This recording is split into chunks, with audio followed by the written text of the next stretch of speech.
The numbers told the story. They always do.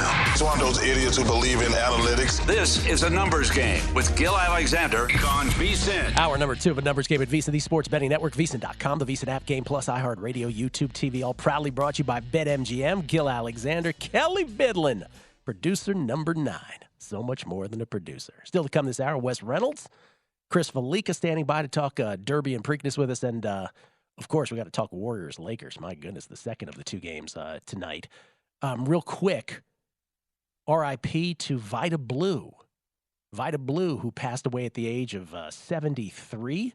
His most famous season, 1971, he won the American League Cy Young Award, MVP as well, after going 24-8 with a 1.82 ERA, 301 strikeouts that year, 24 complete games, 8 of them shutouts. Remains just among just 11 pitchers to win both MVP and Cy Young in the same season. And for his career, 3.27 ERA, 2,175 strikeouts, 143 complete games, and 37 shutouts over 17 seasons with the A's, the Giants, and the Royals. And Roxy Roxborough, who the legendary founder of Las Vegas Sports Consultants, tweeted the gambling sort of tie-in. Vida Blue, or Vitamin Blue, as he said they called him in the sports books, he could bring it when he was in dead stroke pitching in the A's night games. He forced bookmakers to use over-unders of 7. That was groundbreaking then, he said. So Vida Blue may rest in peace at the age of 73. Let's talk a little horse racing. The Derby is behind us, the first of the 3 Triple Crown races. Mage, congratulations to everybody who had Mage, 15-1. To win it. Chris Fallica joins us, the Bear from Fox Sports. Oh, and we get to see him. How you doing, yes. Chris? How you doing, man? I'm doing okay. How about you? How was your week? It was great, man. I just wanted to ask you this first before we get to your thoughts on that race and what you're thinking about the Preakness and beyond. And I know this gets into a little bit of an uncomfortable territory, but I feel like if we ignore it, it's more awkward than not acknowledging it all. So this is the thing. 7 horses die in the run-up to the Kentucky Derby. But we've seen this before, right? Remember there was the Santa Anita deal a couple years ago where 30-plus horses died, and I think Aqueduct had it. By the way, at the same time Santa Anita had so many horses pass away, the state of New York had like 100 horses that passed away. And I know there's reporting laws in certain jurisdictions that don't exist in others. I guess my question on that is, real quick, because it's on horse racing's biggest stage, does this have any lingering effect in any way? Or is this just going to be like everything else and we're just going to move on? I think it'll be like everything else and move on. I mean, to put it as unkindly as possible. We saw if what was going on at Santa Anita didn't have a super effect like where we still think about that every day. I don't think this will. I think what happened here being that it was magnified because it was Derby week.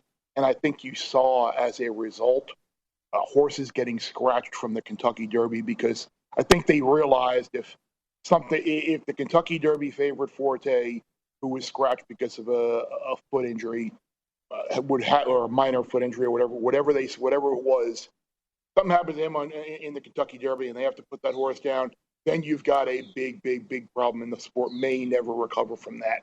But I think you saw with the incidents with Safi Joseph's barn and his horses getting scratched all across the card, and the other horses spiking a fever and the foot injury getting scratched. I think they took every extra ounce of precaution this week to make sure that the Derby itself, nothing was going to happen where people who don't necessarily watch horse racing every day would have seen something potentially terrible. Yeah, and I guess it's a truism that the bigger the purses get, that the more risks will be taken with horses. That's just how this is going to go? Well, I think the less risks are, I think that's shown. I mean, the owner, Michael Rapoli, I mean, he was livid that Forte got scratched on Saturday by the stewards, and I think the state vets and the stewards were the ones taking their precaution. And the owner, obviously, the Kentucky Derby, it's the one race where it's like once in a lifetime you're going to run in that race. So he lost that opportunity. He wanted to run by the sound of things, but the stewards and the vets wouldn't allow him. So I think what you saw was the industry itself kind of maybe.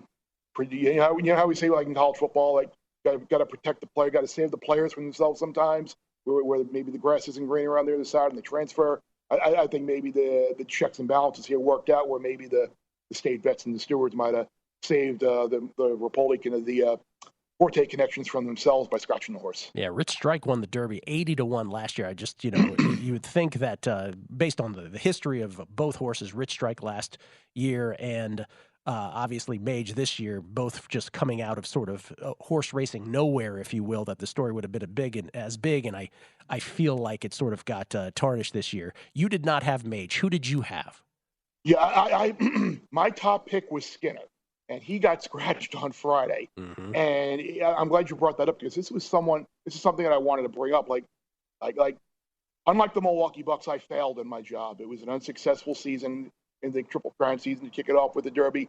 What I didn't do a good job of going back after my top pick was scratched and basically starting from zero and re-handicapping everything. I had made some exacta box, but it was certainly not my top pick. And I even said on Saturday, like, the beauty of the pari-mutuel field, in pari-mutuel betting rather, is at one point on Saturday, Reincarnate, who had zero shot, he was 50-1 in the morning line. He had no shot.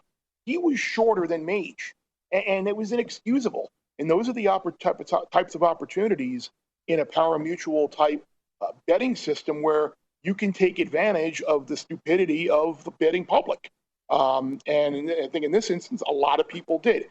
I didn't. I'm kind of mad at myself because I might have even said it with JVT on Friday. I did so many things on Friday, I can't remember who exactly I was talking to. I know with Marco and Kiev on the odds breakers, we definitely brought it up. Like, if Forte was 7-2 on the morning line and the favorite, and Mage was 15, 18, 20-1, whatever he was on the morning line, if you looked at the Florida Derby, there was no way Mage should have been 4 times the price that Forte was. Mage looked like a winner in the stretch, and he just got passed by Forte late. He was a little short. Maybe he moved a little early. It was only his 3rd lifetime start. And I said, of those 2 horses, don't you have to like Mage more than Forte moving forward? Now, did I put a nice chunk of change on Mage to win on the nose? No, of course I didn't. I didn't even listen to myself. But like, I handicapped the race correctly in that sense amongst those 2 horses, but I just didn't ultimately bet it right. By the way, shout out to Johnny Avello, who I believe had 100-1 ticket on Mage. That's what I'm hearing on that. Good for him. Yeah, so good for Johnny. So we don't have, obviously, the odds here on the Preakness, but what do you expect? Mage is about 4-1-ish, somewhere in that vicinity? Yeah, I would think it's going to be interesting if he is the favorite or not. I think there are a lot of people coming out of the Derby that think maybe Two Phils ran the best race. He was the only survivor of the horses that were close to that pace up front, and he hung on for second and held off Angel of Empire. So I think it'll be interesting if Two Phils does go favorite or co-favored. I think there are an interesting horse named First Mission, who won the Lexington from Brad Cox. He's going to get a ton of support. I think there's an interesting horse from Chad Brown, Blazing Sevens, who ran, I believe it was in the Bluegrass. Chad was very honest before that race. He said he really thought he needed the race and was going to point him to the Preakness.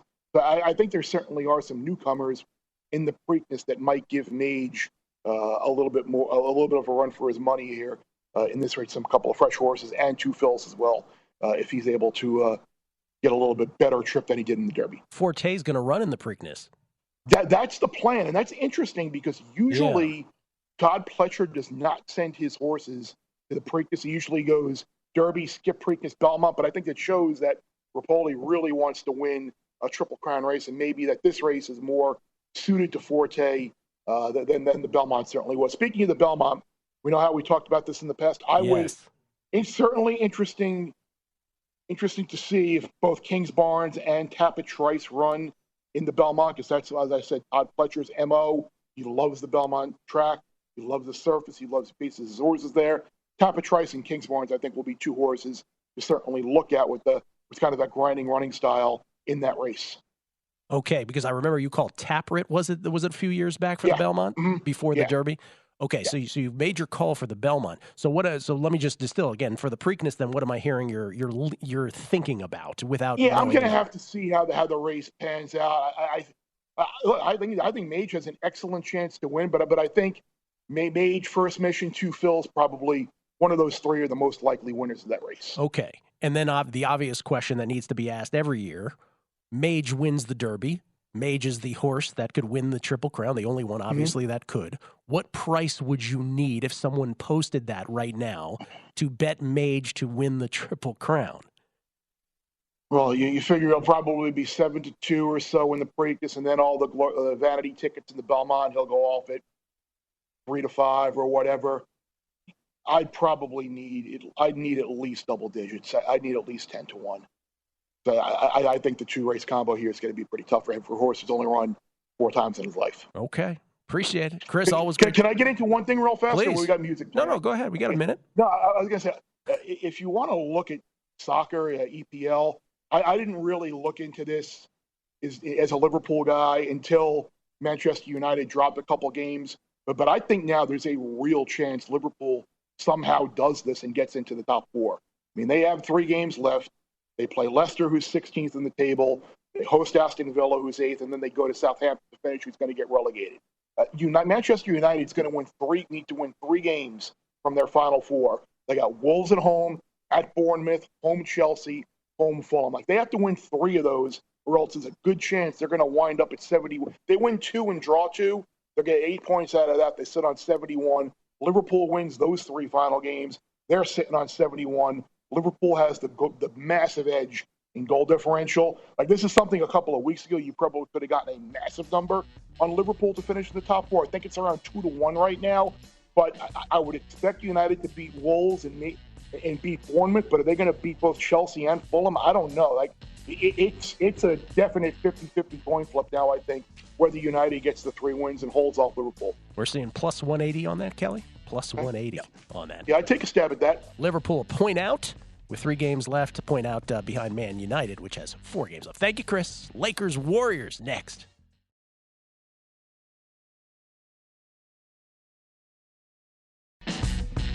A numbers game on VSiN, the sports betting network. Before you make your next bet, be sure to visit VSiN.com to check the current betting splits data. Split bets. Want to know where the money and bets are moving every game? Well, the betting splits page is updated with DraftKings odds every 10 minutes.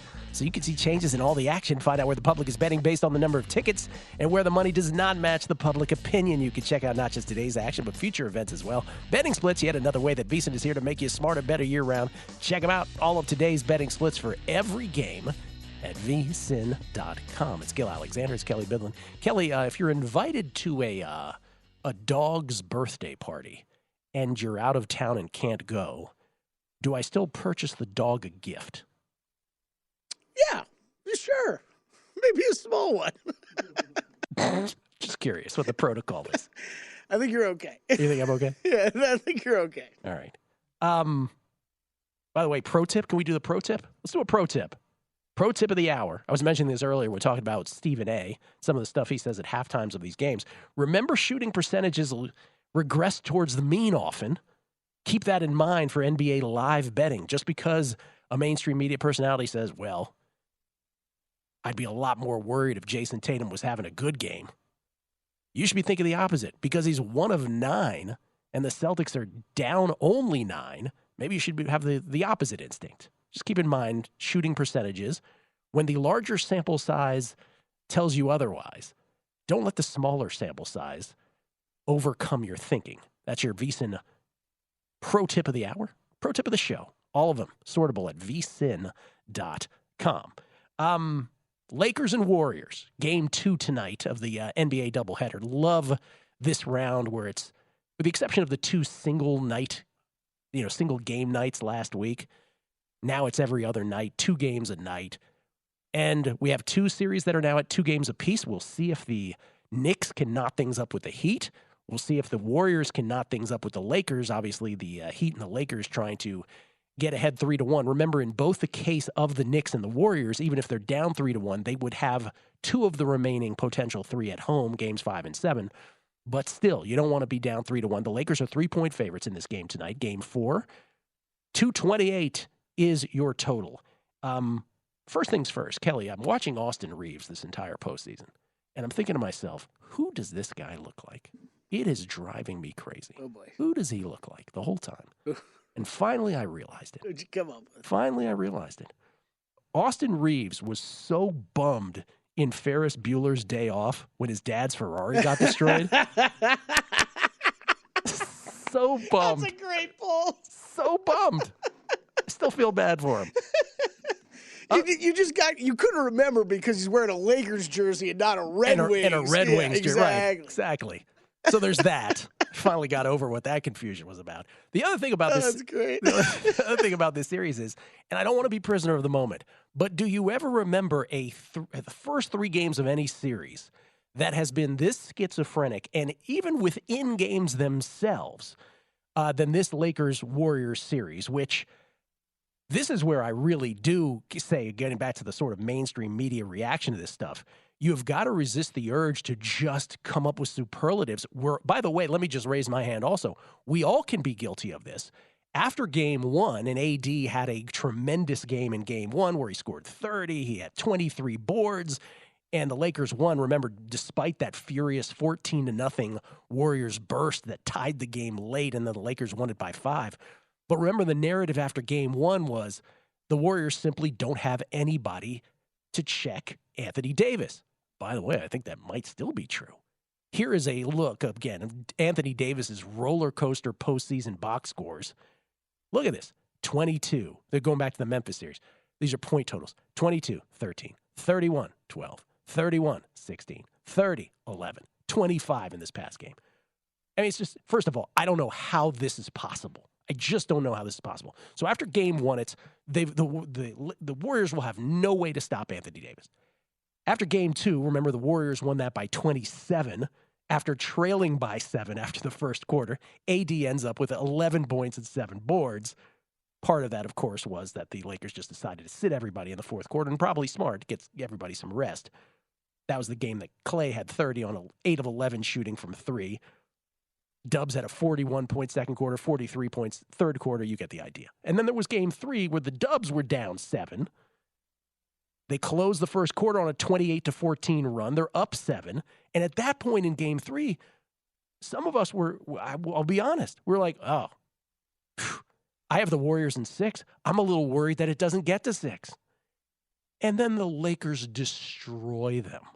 Absolutely destroy the Warriors the rest of the way.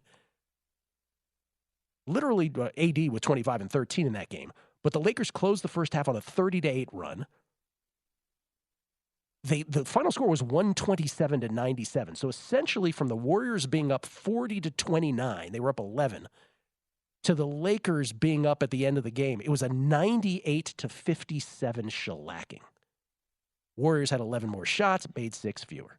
Warriors had 13 more 3 attempts, made 2 fewer. Warriors had 20 fewer free throw attempts, made 16 fewer. Warriors committed 19 turnovers for 27 points. Before I get your thoughts on this, Kelley, I just want to get back to that stuff about the free throws. Because there is that. Guru, at Dr. Guru _ on Twitter, putting this together. Free throws this series. Lakers 83, Warriors 39. For a difference of 44 attempts. Plus 44 free throw differential is the largest through 3 games of a playoff series since the Heat in 2011. That courtesy of Warriors Muse. Now, the follow-up tweet to this, and this was only done after the first 2 games, not after the first 3, but through 2 games, the drives to the basket were identical.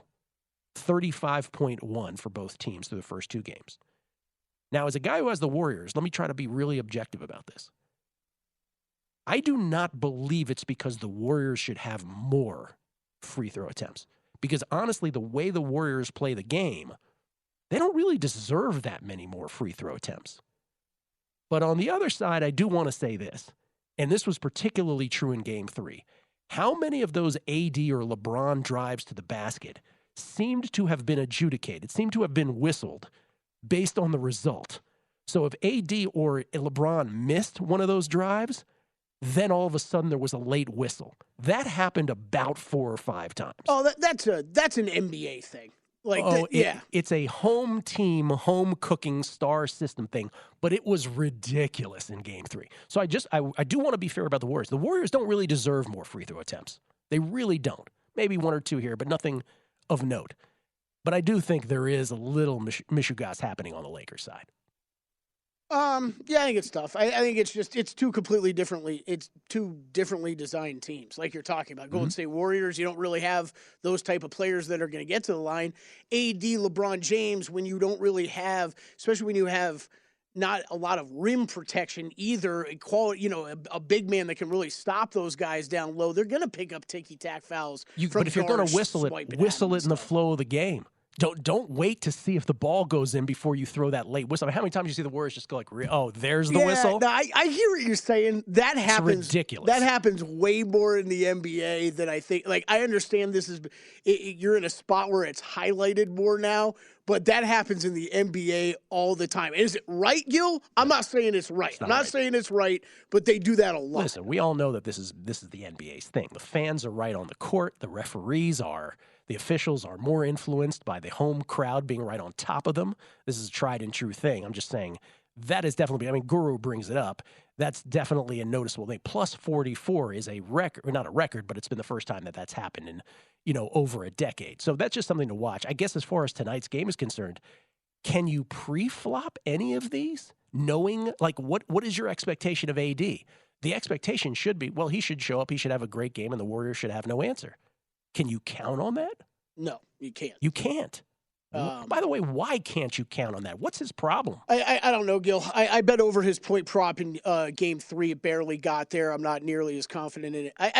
I'm not as confident in it tonight, but that's how the Lakers win this series. AD has to live in the paint, live in pick and rolls, live around the paint. I don't even care if he's taking those jumpers, that are just outside the paint, that he's doing fadeaways and stuff. That's fine, because the Warriors don't have anybody tall enough, lengthy enough to match up and really give Anthony Davis problems. When AD hangs out at the three-point line and Draymond can check him every time he tries to drive to the basket, that's not going to work. You have to put an AD into position where he can be effective and go over the top of a shorter defense. But it all seems to be AD, Gill. It's like when he wants to, he's fine. And when he doesn't, he chills out there at the three-point line and takes a breather. The Warriors always do seem to find a way to figure it out. They, we thought for a second it was, they didn't have Looney and Draymond on the court at the same time. This solved it. Maybe not. But if you had faith in any team to figure it out, it's them. So and this is the way I keep saying this with JVT on Hardwood Handicappers. It's weird because you're talking about a jump shooting team in the Warriors, right? To me, they have the higher floor in this matchup. The Lakers have the higher ceiling, though, because nobody can stop AD when he wants to actually be aggressive. See, I was going to go the other way, that it should be that the Warriors should have the higher ceiling. That's what it normally should be. And the Lakers should have the higher floor, but that isn't how it's worked out. Going to be amazing. I won't have anything pre-flop, but I will in-game this appropriately, or try to. Coming back with Wes Reynolds. A numbers game on VSiN, the sports betting network. Become a VSiN Pro subscriber today. Get a daily email recapping all the best bets from our show hosts and guests. You'll also get unlimited access to our VSiN.com/picks page. Sort picks by sport, matchup, event, date, and more. Check the top VSiN experts leaderboard to view betting records, profit, and ROI, and see which VSiN expert has the hot hand. For VSiN Pro picks, betting splits, power ratings, plus 24/7 video access. Become a VSiN Pro subscriber today. Sign up now for only $9.99 at VSiN.com/subscribe. It's Gill Alexander. It's Kelley Bydlon. I'll tell you who's got the hot hand. It's Wes Reynolds, everybody, in studio. Co-host of VSiN Tonight, which he does with Matt Humans, at Wes Reynolds 1. That's the #1 on Twitter, and I'm talking hot, on fire. Is that what the kids say? Fire? They go F-I-Y-A, something like that? Wes Reynolds, Don't everybody. Look at me. How you doing, I Wes? wouldn't know what the kids say, Gill. I'm an old man now. I have no idea. You are, if nothing else, you know exactly what the kids say, Wes. So what I'm referring to, for those who are wondering, is you not only hit an outright on Wyndham Clark to win his first PGA Tour event at the Wells Fargo Championship. By the way, what was your number on Wyndham? 75-1. Oh, that's it. And then you also hit another. What else did you hit? It was Adrian Meronk over at the Italian Open on the DP World Tour, 20-1. Meronk, probably one of those players in the mix to get one of those last couple Team Europe Ryder Cup spots later this fall. By the way, the Ryder Cup where that's going to be held is Marco Simone Golf Club, where the Italian Open was this week. So that's a pretty good case to make for Captain Luke Donald to win on that course that the Ryder Cup is going to host. So Adrian Meronk able to get home in the morning. Oh, by the way, there's a brief aside. One of the other things I did in D.C., I grew up in D.C., I never have set foot inside Congressional Country Club. Congressional Country Club, when I was a kid, no Jews allowed. So this was the first time. My buddy Juan now has a membership. By the way, African Americans, Jews, all members now. but I set foot inside for the first time at clay court, tennis courts. It was amazing. They have the Ryder Cup there in 2027, I want to say. Yeah. They're like super excited about it already. Remember, Congressional is when Rory McIlroy won that first major in the early 2010s, where it was a wet golf course, and he just like slated, once it's wet and soft. Oh, his locker is still there. Yeah. He's prominently featured all throughout. But so let's break this down about your betting, because people are going to be like, wait a minute, he had a 70 plus to 1, then he had a 20 to 1, and Wes does this all the time. So these are not the only outrights you bet. You bet multiple outrights. No, and I proportion it as well. And one of the things I've been doing more this year, for those that follow the VSiN.com Picks at a Glance, and also our Long Shots podcast, available every Tuesday afternoon wherever you get your podcasts, I do the placement markets. So, I do top 10s, top 20s, and I'm having to do that out here in Nevada because we, of course, do not have each-way betting. We've had this discussion many times why we don't have it out here. I have no idea. It's a software issue or something, but that's what I have to do because it's like, well, I don't want to bet all outrights, and then if they don't get there, but if I, have guys in the top 10 and the top 20, I at least come away with some money on the deal. So I proportion the unit size out to kind of have equal payouts based on the futures I have. Okay. And so it also occurs to me then when I bring this up, there's going to be a portion of the audience that says, oh, well, he bets multiple, so that's why. Okay. No, it's all, in the math. If you're hitting them at the rate you're hitting them at, have at it. Right? Yeah. It works out for you. And you have how many outrights that you've hit this year so far? 7 so far, combining all the world tours. 7. Kelley, how many you hit so far, man? 2. Still, that's 2. How many would I have if John Rahm didn't exist? Like 6. You'd probably be right there, yes. This just in. He exists. I've literally lost 3, where my guy finished second to John Rahm. Okay. So you are, in terms of the PGA Tour, you are doing this via model, correct? Yes. Yeah. Well, what I do, I look at a couple different things. The Wyndham Clark thing, he not only appeared on the model, but he really, for recent form, I think he had like 3 top 6s in his last 5 events. I actually thought I was going to get a winner on him in New Orleans when he teamed up with Beau Hosler at that team event, the Zurich Classic. They were the overnight leader after Saturday. Ended up, I think, finishing 3rd or 5th. I can't remember, but nevertheless, they didn't win. So, yeah, I do like little stat modeling. I look at it varies from week to week. So some week approach is more important. So some week off the tee is more important, or scrambling is more important. Coincidentally enough, Wyndham Clark #1 on both approach and scrambling this week. So it kind of worked out because that's the way it's run over the last few years at the Wells Fargo Championship. The guys that are really good in those categories tend to win this thing, and Wyndham Clark did yesterday. By the way, Long Shots is the name of the golf podcast. Wes does that. So does Matt Brown. Matt Brown also had Wyndham Clark, Kelley Bydlon. The 3 of you guys do Long Shots each and every week. Hey, I had Wyndham Clark too. Oh, but just a top 40 at plus 115. Oh, I'm sorry. Kelley had him too, everybody. Rest in peace, though, to the top 40 betting on Wyndham Clark, because that has been almost a go-to this whole year, Wes. Those prices now are going to be dramatically different. You're talking about, I've just pulled up his individual results at least this year. 37th at the Farmers, 10th at the Waste Management Phoenix Open, 33rd at the Genesis, 34th at the API, 27th at the Players, 5th at the Valspar, 6th at Punta Cana, and 29th at the RBC Heritage, making no more than $480,000 in any one of those.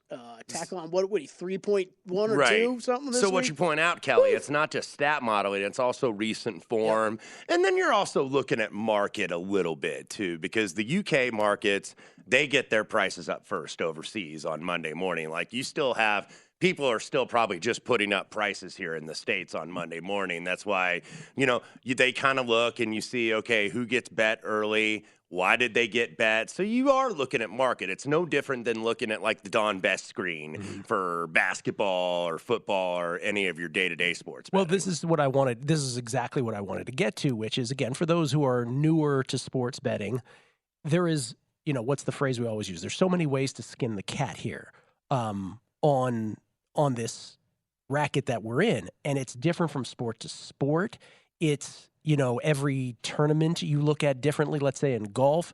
Sometimes you rely on the models. For instance, the non-PGA tours, you're not modeling those, right? No, not really, because those stats are not readily available, Right. or you really got to search. And then sometimes the data is not accurate because they go all over the world. So, you don't have like the one I use predominantly is Fantasy National, Pat Mayo and those guys, and then Kelley, Matt, and I know use Rick Gaiman's thing at Rick Run Good. Now that gives you a good estimate of some of the world events, of some of like the DP World Tour events or the Live Golf events or Asian Tour. So, you got to do like a little bit of mix and match, I think, to really do good modeling. Well, I mean, but I think that's what's so fascinating. Were this so easy, look at data, crunch data, there is your winner, then we'd have nothing to talk about. Right. This would be the easiest thing in the world. But it's always, there's something in the alchemy, right? And so you have to have that sort of, it is more art than it is science. Yeah.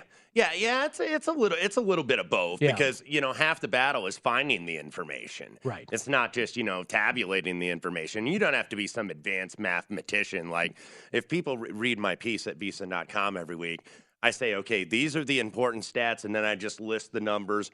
You do what you want to from there. And that's what I basically do for our readers in that column. I felt like, okay, this is what's going to matter this week. And sometimes it ends up not mattering. Sometimes it ends up being the complete opposite. But more often than not, at least that's going to give you some context. Yeah, and I'm glad you said what you said, because the main point I do want to say, though, is beyond the fact that it is art, though, I think if you're doing this with no numbers, right, whatever the sport is you're talking about, whether it's golf, whether it's tennis, whatever it is, I think if you have no numbers to what you're doing, whether it's a model or not, you're probably doing this wrong. Right. You have to have some foundation. Yeah, I think so. You have to be a little bit of everything. And look, I'm not some, advanced mathematician. I wouldn't call myself Mr. Analytics, but I think that you have to use at least some of that. And then you have to combine that a little bit with market and a little bit with just instinct. I think you can do a little bit of everything, kind of a smorgasbord of the way that you do this, and that's kind of been my best approach. Yeah, you don't have to be a numbers generator. You just should be a numbers understander. Right. Exactly. And I think people kind of get bettors, especially newer bettors, get kind of intimidated by that. They get intimidated, like, oh, I don't know all this numbers, or I'm not smart enough to do this. Look, I'm no genius, but it just takes time to learn. And, if people are patient with you, especially if somebody's teaching you this stuff, then you can succeed in this. But it's just picking up a little bit every day. Even in sports betting, I don't care if you've been at this 25 minutes or 25 years, you learn a little bit each day. And it's kind of a saying I have, if you're not learning, you're not winning. Yeah. You've constantly got to learn. And that's, again, what we're sort of the elephant in the room, what we're talking about is there's also a lot of sniping from one side to the other. Again, if sports betting is this spectrum, the people who are the most analytically based will look at the more smoke and mirrors people and they will scoff. Right. The people who are more smoke and mirrors will look at the analytics people and they'll be like, oh, what are those numbers crunching me? You can't measure all of sports. And so we lose in that conversation that the answer is often in the middle somewhere, most often. And so you do have to, if you're being sort of cerebral about this, that's what it is. It's to temper both sides and to realize the strength of both approaches, both approaches, and the shortcomings of both approaches as well. And certainly when it comes to golf, Wes and Matt and Kelley, they certainly have something figured out. Long Shots, the name of the podcast, wherever podcasts are available. VSiN.com/podcast might be the easiest way to find that one in all of our podcast. Wes's thoughts on the PGA and other sports that he's betting on the other side. Numbers Game VSiN, the Sports Betting Network.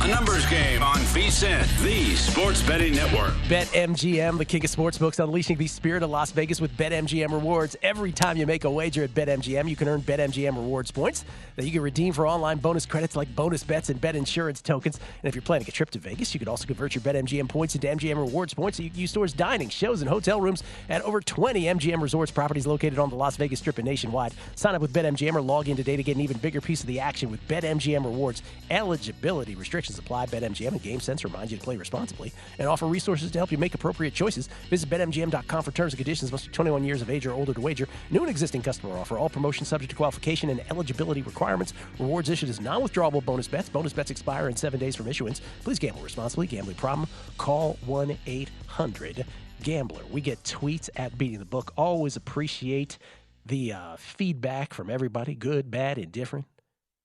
Criticism, as long as you're funny, we don't care. We like to murder ourselves. Mm-hmm. Bill Hooker, any quarters opinions for Rome? Bill, not yet, but I will have them tomorrow on the show. Rome, again, the final 1,000 tournament prior to the French Open, Clay's biggest stage on the tennis tour. Judd O'Connor, touching on the Jokic scenario, if they suspend him, doesn't that set the precedent that owners will antagonize opposing teams' best players in efforts to get them suspended a game in the series? Well, Judd, the only problem with that is you can't really anticipate an owner sitting in the exact spot where they would get the ball and then antagonizing the other opponent. So I don't really think it sets much of a precedent. I just think it's this random event that happened. I think it's a very random event, but I get what he's saying. Yeah, I do. I mean, Matt Ishbia, a former college basketball walk-on player. Michigan State. I mean, let's address a couple things. He knew exactly not to cough the ball up. He flopped. Because Jokic wanted to get that ball in and start running down the other court while the Suns player was down. He knew to hold on to that ball until someone made him give it up, and then he took a flop as well as anybody could in the NBA. The precedent should be to fine him a tremendous amount of money. Yeah. But that's not going to happen. More than what would equal $5 to you and I, correct. Like we brought up. That's right. Chris Heath, Fallica's audio is so clean, I hardly recognized his voice.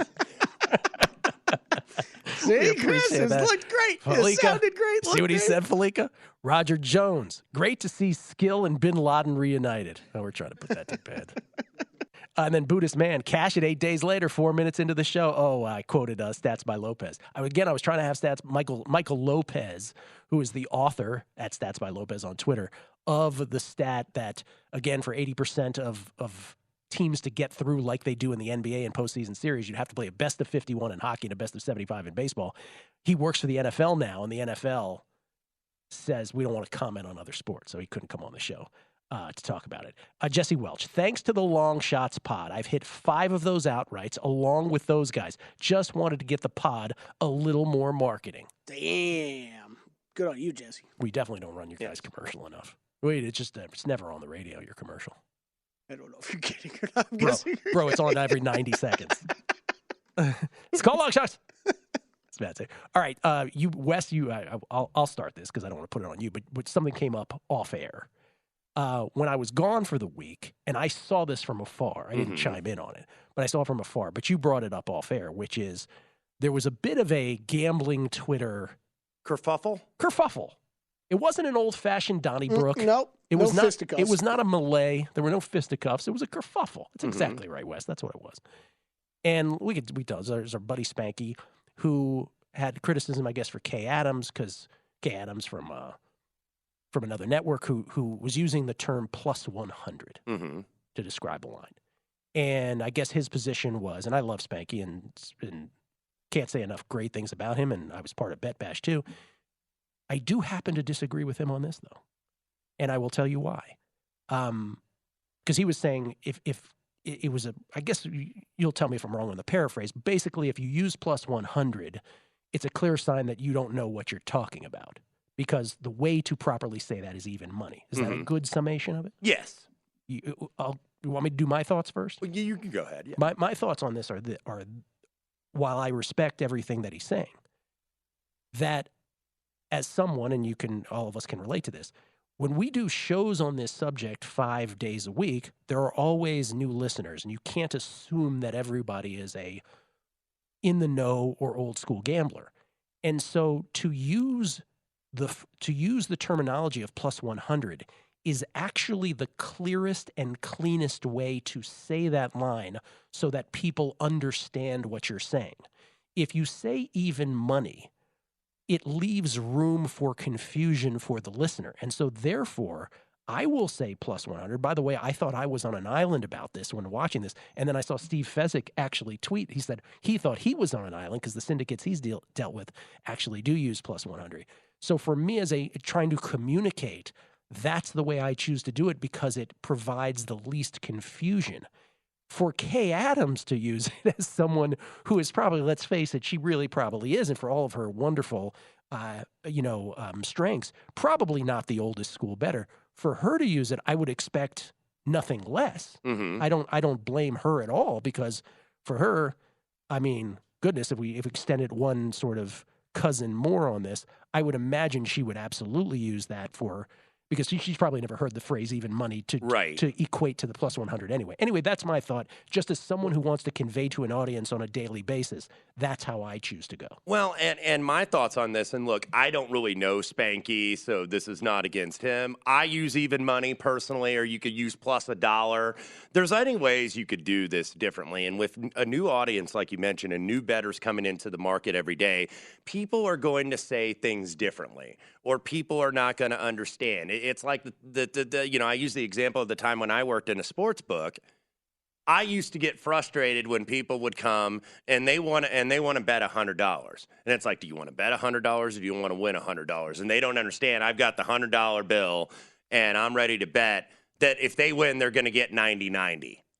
And what you look at, the poor ticket writers behind the counter, they got to count out all that change, because it's not just a clean, okay, here's a $100 bill, here's the transaction, because they got to count that change. And they got people behind there like, come on, game's about to tip off, and they're trying to get the bet in. So you have new bettors not only with their phraseology, but in terms of how they bet too. And it takes a while to get educated, because nobody was educated out of the womb here in terms of sports betting. Nobody was. Everybody has to learn a little bit. Yep. So I thought, plus $1 or plus 100 or however you want to say it, I couldn't believe that this discussion was like, 4 or 5 days long on the Twitter. And there were people in those threads that made very good points. Like my buddy Jeff Davis, the junkyard down at Circa Sports, he goes, nobody ever says minus 100. And I was like, you know what? That's a fair point. No, it is a fair point. That's a fair point. But everybody has different nomenclature, if you will, in terms of how that they're going to say bets. I see it every weekend, especially for horse weekends, like a Kentucky Derby weekend, like sakes, right here at the South Point or anywhere where they were taking pari-mutuel bets, where you have people that don't, like if they're betting a try, they don't say 3-4 with the 3-4-7 with the 3-4-7-8, which is nice and easy for a writer just to punch it in. There's your ticket, off you go.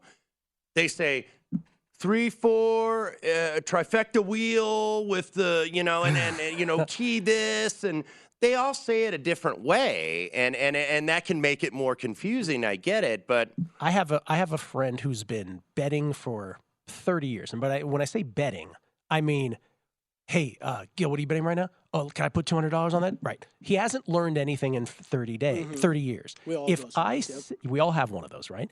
What was your buddy's name? It's Casey. Casey. We all have a Casey. He's one of the guys I'm talking about. So we all have a Casey. So I'm just saying, if I said to my buddy, hey, yeah, we're betting this even money, the follow-up question will always be 100% of the time, no matter how many times I give him the answer, he'll be like, I don't know what that means. And so I'd have to explain it to him. So if I say plus 100, he gets that. That's all I'm saying. Just as a communication thing, you have to. I think it makes a lot of sense. It's an interesting subject, though. These are how, as sports betting evolves and media evolves, right? And that's no different than anybody that listens to our network or any other product in the space. There are some people, it's like, okay, Wes, Gill, who you like on the game? We like the Lakers. Click. And that's all they care about. And then you have a certain segment of bettors like, okay, you guys like the Lakers. Why? And they'll stay around for the why. Some people don't care about the why. Everybody's different in this ever-growing space. The other one I'll bring up real quick, because I know we're on our way out, rotation numbers. That is something I bet for a decade. Knowing what rotation numbers were, they didn't matter, though, with how I was betting. And then I moved to Vegas, and it's like, man, you guys are really demanding over this rotation number thing. Let me figure this out. Like, I just click a button on where I used to bet. We got to run. Basketball bet tonight at all? You betting any of these free flow? Couple props tonight in the Knicks heat. I do like Julius Randle over his rebounds, and the inverse of that, Mitchell Robinson under his rebounds. What you're seeing now with Jimmy B back from Miami is he is driving the lane. So that got Mitchell Robinson in big-time foul trouble on Saturday. I think the same probably happens tonight in the late game. Lean Warriors +3. Let's go, Dubs. Let's get this done. Tie that series up. Wes, always great to see you, man. Appreciate Good to be with you, Gill. And congratulations again. Thank you, sir. On not one, but two more futures. Two more outrights in pocket for Wes Reynolds. We've done all we can do. Lombardi Line is next. Enjoy from VSiN, the Sports Betting Network.